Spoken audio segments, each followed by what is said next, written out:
Hi అండి. ఈరోజు మన ఆరోగ్యానికి ఎంతో మేలు చేసే పుదీనా కొత్తిమీర రైస్‌ని ఎలా చేయాలో చూద్దాము. ఈ రైసు చాలా టేస్టీగా ఉంటుంది మరియు హెల్తీ రైసు. మన వంటగదిలో ఎక్కువగా మనం ఉపయోగించేది పుదీనా ఆకులు. ఈ పుదీనా వాడటం వల్ల వంటకు రుచి పెరుగుతుంది. దీనివల్ల ఆరోగ్యానికి కూడా చాలా మంచిది. ఈ పుదీనా మన శరీరంలో ఉన్నటువంటి వేడిని తగ్గిస్తుంది. పుదీనా కొత్తిమీర రైస్ ఎలా చేయాలో చూద్దాం రండి.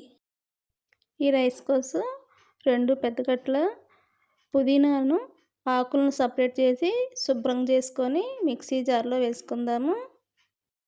అలాగే ఒక చిన్న కట్ట కొత్తిమీరను శుభ్రం చేసి కట్ చేసుకొని మిక్సీ జార్లోకి తీసుకుందాము.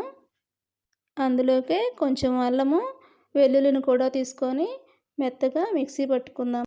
పుదీనా కొత్తిమీర పేస్ట్ రెడీ అయింది. ఈ మిశ్రమాన్ని ఒక పక్కన పెట్టేసి స్టవ్ ఆన్ చేసుకొని ముందుగా కడాయి పెట్టుకోవాలి. 2 స్పూన్స్ ఆయిల్ వేసుకోవాలి. ఆయిల్ హీట్ అయ్యాక వేరుశనగ గుళ్ళను వేసి వేయించుకోవాలి. వేరుశనగలు దోరగా వేగిన తర్వాత వీటిని తీసి సపరేట్గా వేరొక బౌల్లోనికి తీసుకుందాము. నేను 3 స్పూన్ల వేరుశనగలను తీసుకొని వేయించుకున్నాను. మీకు కావాలంటే ఇంకా ఎక్కువైనా తీసుకోవచ్చు.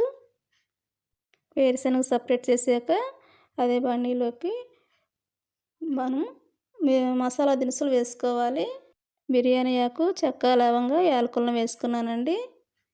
అవి కొంచెం వేగాక కట్ చేసి ఉంచుకున్న ఆనియన్ని వేసుకోవాలి. ఆనియన్ని త్వరగా వేయించుకోవాలి. ఆనియన్ వేగాక 2 టమాటాలను ముక్కలుగా కట్ చేసి వేసుకున్నాను. ఈ టమాటాలు కొంచెం సాఫ్ట్ అయ్యేంత వరకు వేయించుకుందాము. ఇప్పుడు ఇందులోకి 1/2 టీ స్పూను పసుపు, 2 స్పూన్స్ కారము వేసుకోవాలి. అలాగే రుచికి తగ్గట్టుగా 2 స్పూన్ల సాల్ట్‌ను కూడా వేసుకోవాలి. ఒక 1/2 టీ స్పూను ధనియాల పొడిని కూడా వేసుకుందాము. 1 ½ టీ స్పూను గరం మసాలా వేసుకోవాలి. ఈ మసాలాలన్నీ మిశ్రమానికి పట్టే విధంగా కలుపుకోవాలి.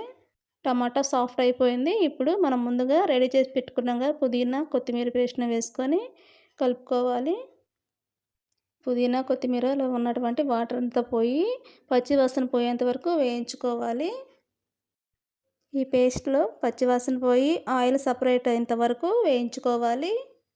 ఆ తర్వాత మనం ముందుగా రెడీ చేసుకొని ఉంచుకున్న రైస్‌ని ఇందులో కలుపుకోవాలి. నేను 2 కప్పుల రైస్‌ని ఉడికించుకొని చల్లార్చి పక్కన పెట్టానండి. ఇప్పుడు ఈ రైస్ అంతటికి మిశ్రమం కలిసే విధంగా బాగా కలుపుకోవాలి. పుదీనా మిశ్రమం అంతా రైస్‌కి బాగా కలిసిపోయిందండి. ఇప్పుడు మనం ముందుగా వేయించి పెట్టుకున్న పల్లీలను వేసి కలుపుకోవాలి. పల్లీలు వేసి కలిపిన తర్వాత కొంచెం కొత్తిమీరను కూడా వేసుకొని రైస్ కలుపుకోవాలి. అంతేనండి, ఎంతో టేస్టీ అయిన పుదీనా కొత్తిమీర రైస్ రెడీ అయిపోయింది. ఈ రైస్ మన ఆరోగ్యానికి చాలా మేలు చేకూరుస్తుంది. ఇప్పుడు ఈ రైస్‌ని వేరొక ప్లేట్లోకి సర్వ్ చేసుకుందాము. పుదీనాలో విటమిన్ ఏ, సి, బి6, కాల్షియం, ఐరన్, మెగ్నీషియం వంటివి చాలా ఎక్కువగా లభిస్తాయి. ఈ పుదీనాలో ఔషధ గుణాలు ఎక్కువగా ఉంటాయి. అందువల్ల ఔషధాల తయారీలో పుదీనాని వాడుతారు. పుదీనా ఆకులు ప్రతిరోజు నమలడం వల్ల మనకి నోరు ఫ్రెష్‌గా ఉంటుంది మరియు చిగుళ్ళు, దంతాలకు ఎటువంటి సమస్యలు రాకుండా ఉంటాయి. పుదీనాలో ఫైబర్ ఉంటుంది.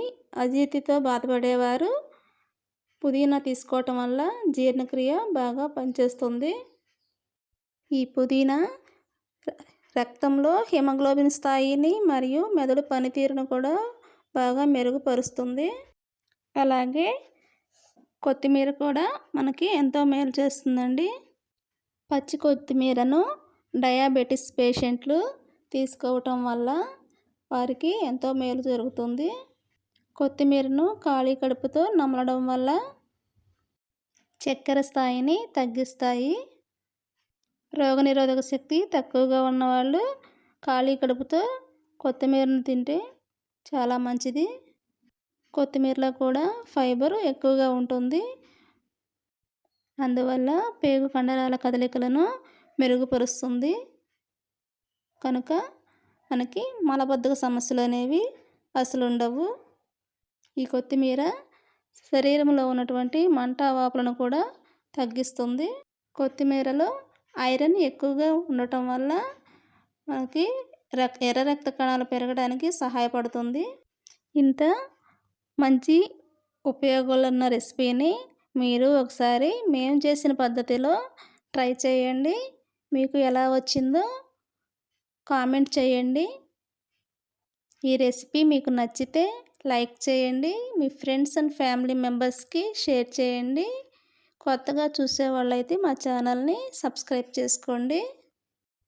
ఈ రైస్ని నేను ఆలూ కుర్మాతో మరియు ఆనియన్స్తో సర్వ్ చేసుకున్నాను. రైతాతో తిన్నా కూడా ఈ రైస్ చాలా టేస్టీగా ఉంటుంది. నాన్ వెజ్ వాళ్ళైతే నాన్ వెజ్ యూజ్ చేసుకోవచ్చు. మరొక రెసిపీతో మరలా కలుద్దాం. Thanks for watching.